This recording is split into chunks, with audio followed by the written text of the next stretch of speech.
Porsche's GT cars have become the ones to buy. It's not to say that the standard car isn't great, but if you want true performance, you really need to get those GT3, GT3 RS, and GT2 RS models.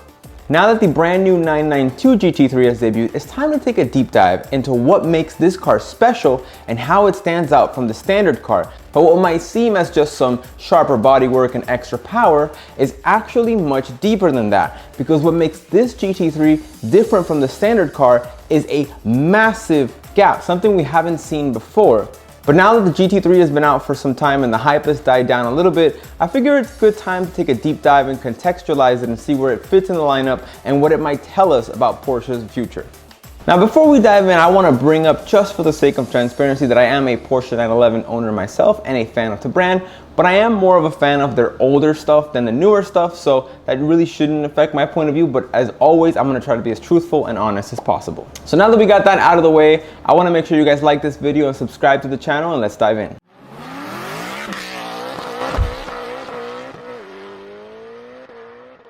So let's get the stats out of the way.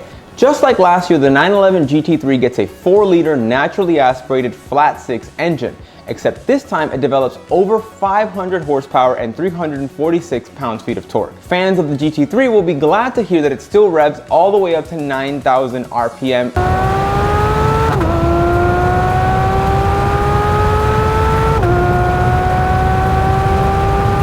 And is available both with the PDK automatic transmission and a 6-speed manual. Now 0 to 60 happens in 3.2 seconds, but keep in mind you're going to want the PDK if you want to achieve that. There's no way the car is going to get close to that with the manual. On stats alone, there isn't a massive distance between the 991.2 GT3 and the 992 GT3, but on the track there is a massive difference. That's because the previous car took around 7 minutes and 12 seconds to lap the Nürburgring, but the new car can do it in under 7 seconds. I believe the time is around 6:59.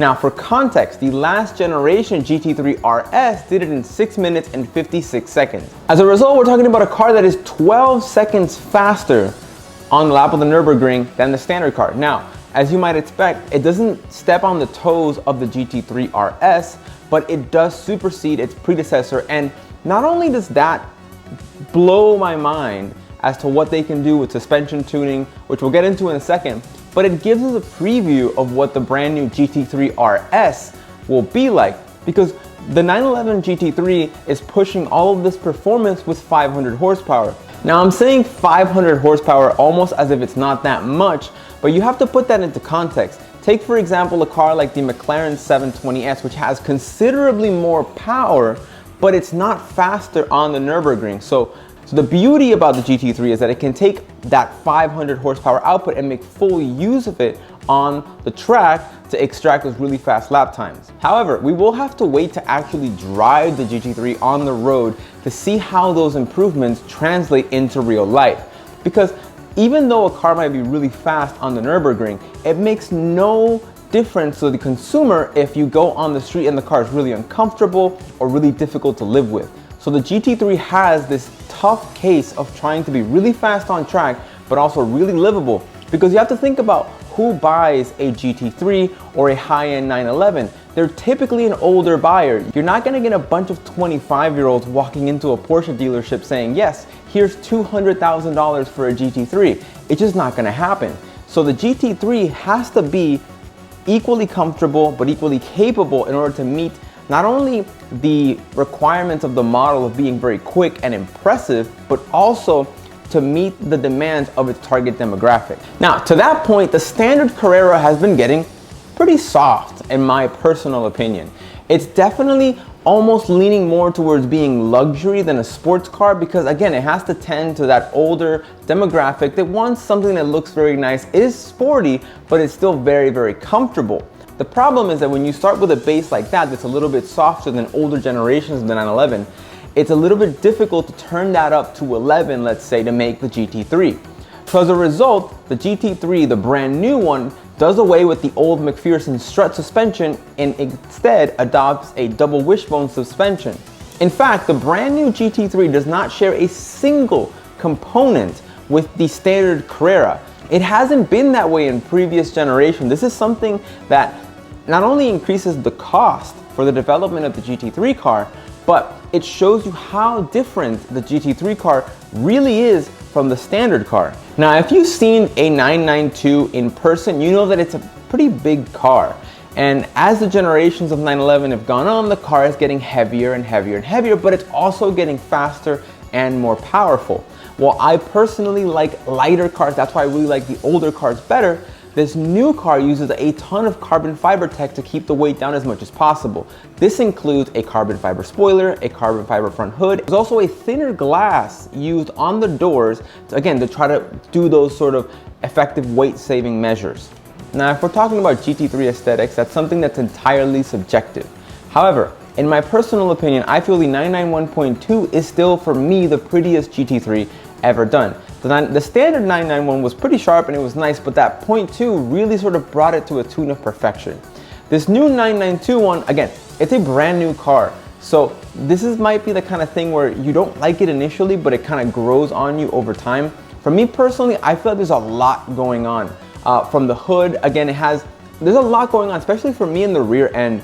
It does have this really nice gooseneck wing, which I think is a very interesting design. And I remember seeing the spy shots before the car came out and thinking like, what is that? Is that the 3RS?